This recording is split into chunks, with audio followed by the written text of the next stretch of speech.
Introducing global feature analysis and comparative evaluation of a Freestyle In-Air-Handwriting Passcode for user authentication. Consider a scenario that the user is wearing an augmented reality or virtual reality headset, or a scenario that the user wants to avoid physical contact because of cleanliness or hygiene. What happens if a dialog pops up asking the user to type a passcode to log in?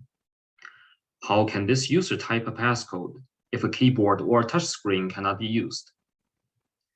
In this research, we propose to authenticate the user with a piece of a freestyle passcode written in the air using the tip of the index finger. The hand motion can be captured by either a wearable inertial sensor or a 3D depth camera. We designed a unified model of freestyle in-air handwriting passcode signals, and we implemented an authentication framework based on it. We use both types of sensors, analyze the features of the signals, and compare their performance under various scenarios. These two types of sensors capture hand motion in very different modalities. For example, our 3D camera device can capture the trajectory of the index finger, while our glove device with inertial sensors can only obtain the orientation, angular speed, and acceleration of the fingertip. Our framework contains a few steps. First, raw signals are preprocessed to a sensor-agnostic format. The preprocessed signal contains the position, speed, acceleration, orientation, angular speed, and angular acceleration of the fingertip. Next, a set of features are extracted by comparing the signal in the login request and the template stored in the account. After that, the extracted features are fused together to make a decision of accepting or rejecting.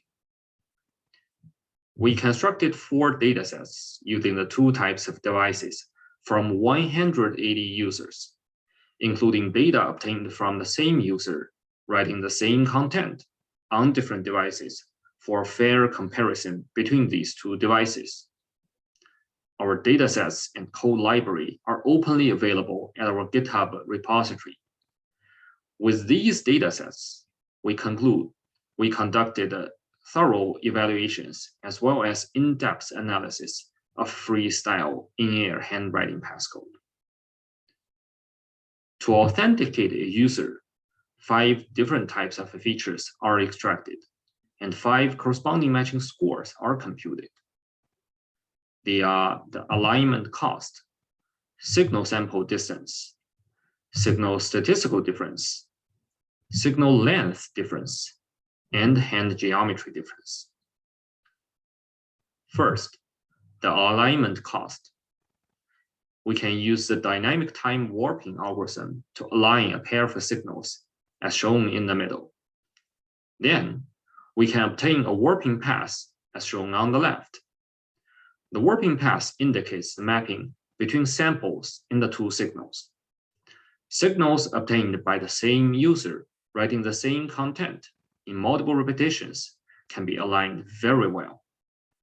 Signals obtained by different users writing the same contents can still be aligned, but not as well as the previous case, mainly due to the different writing styles of different users. However, in general, signals obtained from writing different contents cannot be aligned very well.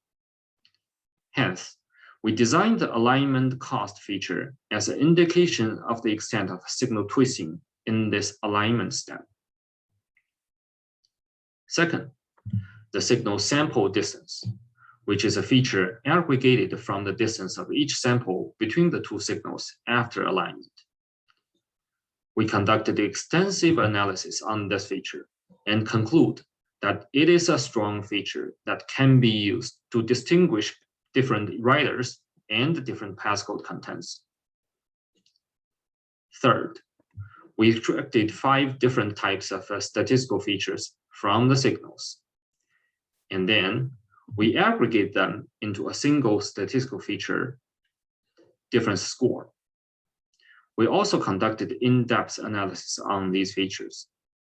Besides, we defined the relative length difference between the two signals as a special type of statistical feature. Additionally, we also consider the hand geometry difference as a feature, which has been discussed in our previous work. This feature is only available for the camera device. Generally, the alignment cost, the statistical difference, the length difference, and the hand geometry difference, they are weak features compared to the signal sample distance. Finally, we designed a set of decision-making algorithms. These algorithms fuse the features at the score level or at the individual feature level. The fusing parameters can be empirically determined for the score fusion method, or they can be learned from the data for the individual feature fusion method. Using our datasets, we conduct comparative evaluations between the two types of hand motion capture devices and among different decision-making algorithms. Here are the results. Generally, more complex algorithms have better performance, but also they require more effort to tune or train because of the added parameters. Surprisingly, there's no significant difference between the two types of motion capture devices in performance, even if their sensor modalities are fundamentally different. In summary, our best algorithm make around 1 or 2 mistakes in both false accept and false reject over 1,000 authentication attempts without passcode collision. In pure passcode collision scenarios, which means that passcode content is leaked, our method can still successfully defend against a significant portion of attacks. Here is a comparison with existing works. We have slightly larger datasets, and our methods have slightly better performance. Our work also provides more comprehensive evaluations, comparisons, and analysis. For example, here is an analysis of the decision-making scores for all the accounts in our dataset. They are sorted from the easy case on the left side and the hard case on the right side. Here are a few examples of easy cases and hard cases. Our method can make mistakes in these hard cases. We also pointed out possible reasons for the mistakes in these hard cases. For example, inconsistent behaviors of the user, limitations in the hand pose normalization step in preprocessing, ambiguity in the writing content as well as writing behavior, and similarity in writing style, and so on.